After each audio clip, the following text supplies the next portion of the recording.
O gráfico seguinte mostra como varia a intensidade da força tensora aplicada numa mola em função da deformação estabelecida.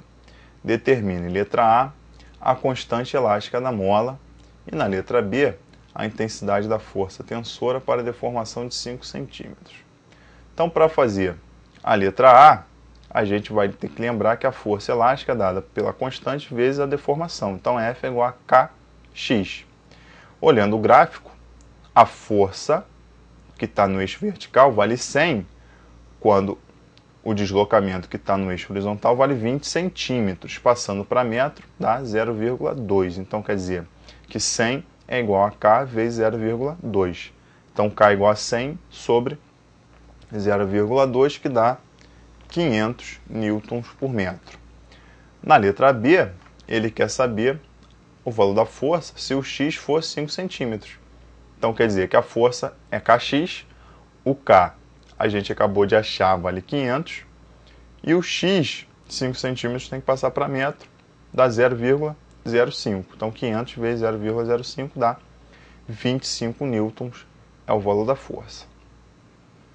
A próxima questão é a seguinte: certa mola presa a um suporte sofre alongamento de 8 centímetros quando se prende à sua extremidade um corpo de peso 12 newtons, como na figura 1. A mesma mola, tendo agora à sua extremidade o peso de 10 newtons, é fixada ao topo de um plano inclinado de 37 graus, sem atrito, como na figura 2. Aí na figura 2 tem o seno e o cosseno de 37. Então a gente vai descobrir, pela figura 1, o valor da constante elástica da mola. Como está em equilíbrio, quer dizer que a força elástica é igual à força-peso do bloco.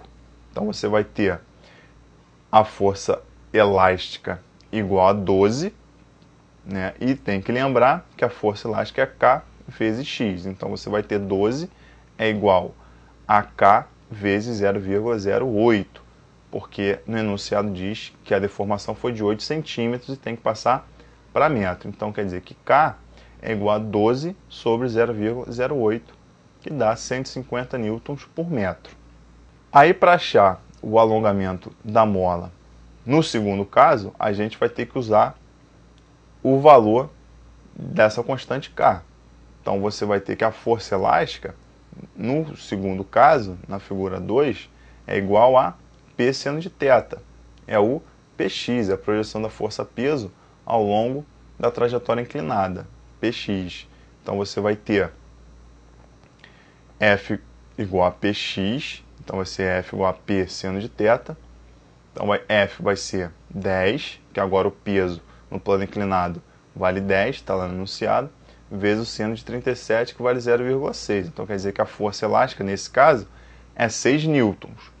Como a força elástica é K vezes X, então você vai ter 6 é igual a 150, que é o valor de K que a gente achou, usando a figura 1, vezes X, que é o que ele quer saber, a pergunta da questão.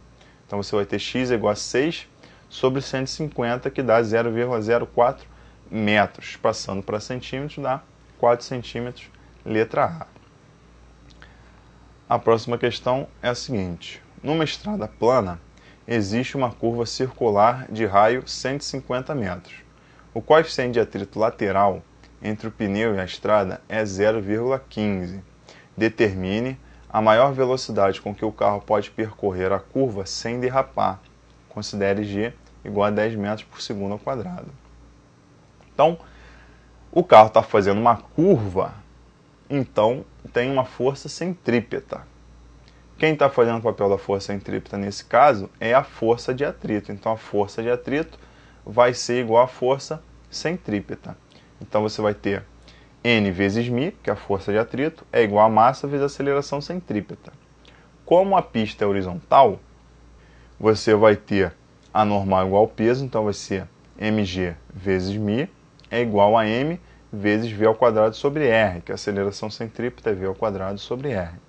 Pode cortar a massa, então vai ficar o g vale 10, o μ vale 0,15, igual a v ao quadrado, que a gente quer saber a velocidade, dividido pelo raio da curva, que é 150.